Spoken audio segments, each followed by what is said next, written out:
Good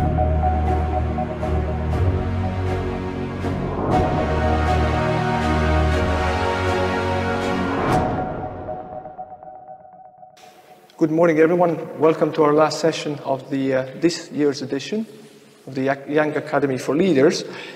Today we have the privilege to host our colleagues from Hungary. So since Hungarian is not the easiest language, I'll just have a look at to properly pronounce their names. So we have Péter Törcsi. I don't know if I said that correctly, Peter. So welcome. Peter is the operating director at the Center for Fundamental Rights in Hungary.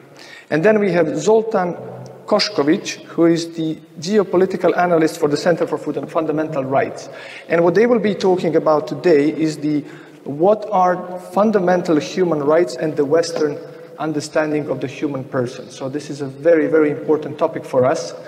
Over the last few weeks, or actually few days, we have spoken a lot about economy, about other things, but in reality, I think if we do not, as conservatives, have a proper understanding of what a human person is, I think we may be in trouble.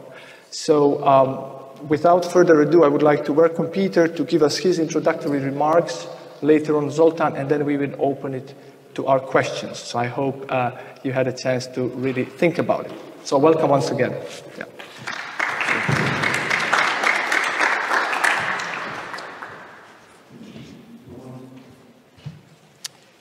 Good morning, and thank you very much for the invitation. If you allow me, I briefly would like to introduce our organization to you and then just speak a couple of words about our today's topic, human rights, which I think it's a very broad topic, and we can discuss it together and maybe broaden the picture. And if you would have any questions beside of human rights or political or societal questions which has a link to human rights, we are very happy to discuss it with you or answer your questions. But allow me to briefly introduce our organization, the Center for Fundamental Rights. The Center for Fundamental Rights was established in 2013, and it was high time from a legal perspective in Hungary, because you know the Hungarian Conservative parties won an election with a two-thirds supermajority first in 2010. Fidesz party of Mr. Orbán Viktor and the Christian Democratic Party together reached the two-thirds majority. Of course, the reason was that the former socialist and liberal government made a terrible governing before 2010, and that was the reason that the Hungarian electorate with a huge margin turned to the conservative side. And in the first 20 years after the regime change in the late 80s and early 90s, was very important from this perspective, because when Hungary became again a democracy, there was no supermajority, two-thirds majority for any political parties in the first 20 years of democracy in Hungary to create a new constitution and to create a solid democratic legal system for the country. Of course, after the regime changed, the whole legislative structure and framework was so-called democratized by the democratic parties, but our constitution was a so-called provisional one, not a solid one. And already in the campaign process before the 2010 elections, the conservative parties described their intention to adopt a solid new fundamental law and accordingly to create a solid legal structure which was very much needed in the past 20 years in Hungary. And when the conservative parties as governing parties started the new legislation in Hungary, even to start a debate in the Hungarian parliament about the new constitution, the so-called fundamental law, the whole criticism from the progressive left internationally and domestically started to erupt against the Hungarian government. Maybe you have heard about that, how they described Hungary as an undemocratic nation, that the conservative parties are undermining the rule of law. They are not going to comply with the EU standards if they're adopting a new fundamental law for their country. And if they're amending cardinal laws which have impact on the everyday societal life, they become a non-democracy. And as a young lawyer, me and my two friends thought that it's high time, it is important to establish a civil society, having focus on legal system and the legal changes to describe from a professional side to the Hungarian international public what's the reality of the Hungarian legislation and the adoption of our new fundamental law. And that's our story of establishing the Center for Fundamental Rights. And we started it with 4 colleagues, and now we are over 60 employees working with us. And we became from a very much legal-focused civil society organization to an old-fashioned think tank dealing with all sorts of political and societal questions. So my point is that we are going to speak, of course, about the human rights topic, but not only from a legal perspective, but I think from a political perspective as well. But if you allow me, I would like to introduce you the human rights issue from a historic perspective, and then we can turn our conversation into a more political one. So to fully understand the concept of fundamental rights, we need to consider the definition of human rights. Human rights are the set of rights that an individual has by virtue of being a human. These rights are not created by the state, but must be protected and respected by every country.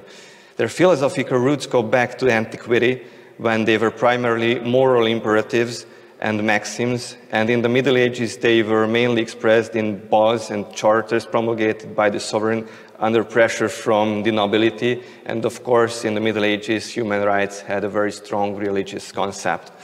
The Enlightenment in the late 18th century broadened the scope of those rights by declaring that all persons are entitled to human rights from birth. For example, the Declaration of the Rights of Man and the Citizens of 1789 in France was the core document of the human rights concept of the modern times. And the subsequent process of constitutionalization turned human rights into fundamental rights. Fundamental rights are therefore human rights that have become part of our legal system and that belong to the citizens as a member of the political community. There are no conditions attached to the granting of these rights, and the limits to their exercise are set by constitutional constraints. As human rights, fundamental rights are not created by the state, but only recognized by it. Their primary function is to protect individuals and the communities they create from public authority. We distinguish between several generations of fundamental rights. Basically, in the academical life of legal studies, they differentiate between 3 generations, but according to my point of view or our point of view, there is a 4th one. But let's speak about the first 3 generations. There is the first generation of fundamental rights. The emergence was between the 17th and the 18th century. And the first generation of fundamental rights are the classical liberties. These rights are regarded as automatic entitlements because they are subject to the will of individual alone and can be enforced in court if violated by the state or anyone else. The state is expected to primarily abstain to not interfere with the free exercise of these rights. Within the first generation of fundamental rights, a distinction is made between personal freedoms like the right to life and dignity, the right to personal liberty, the right to freedom of conscience and religion, and the other part is the political freedoms like freedom of expression, freedom of press, freedom of association, or freedom of assembly. And then came the second generation of these human rights in the late 19th and early 20th century. They were the rights of economic and cultural and social rights. They emerged as a counterweight to the laissez-faire capitalism of the late 18th and early 19th century, with the exception of the right to choose one's occupation. None of these rights can be regarded as an automatic entitlement, and the state is therefore expected to intervene and play an active role. Their enforcement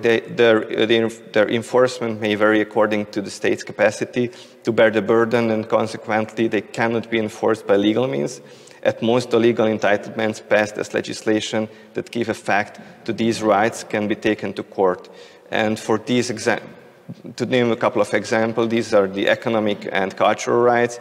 Economic rights like right to work, right to strike, and cultural rights like right to cultural freedom, right to education, and there are, of course, social concepts of these rights, the right to social security and the right to physical and mental health. And there is the almost last generation of human rights, the third generation of fundamental rights. The third generation of fundamental rights are typically collective rights that seek to build on the solidarity of the international community to address global problems. Apart from the right to informational self-determination and the right to freedom of information, they cannot be considered as automatic entitlements and thus show similarities with second-generation fundamental rights in terms of enforceability. And just a couple of examples for these rights, like global rights, rights to peace, right to the healthy environment, and there are group rights like patients' rights, children's rights, and rights of people with disabilities.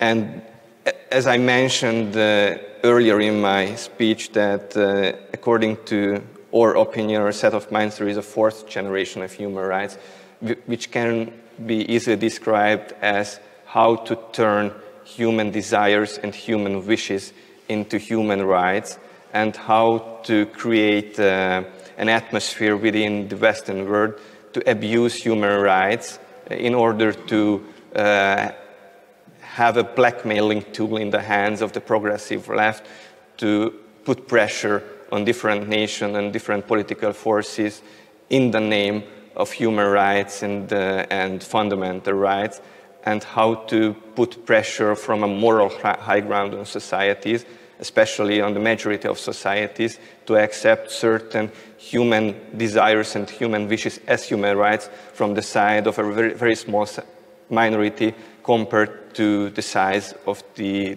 total societies.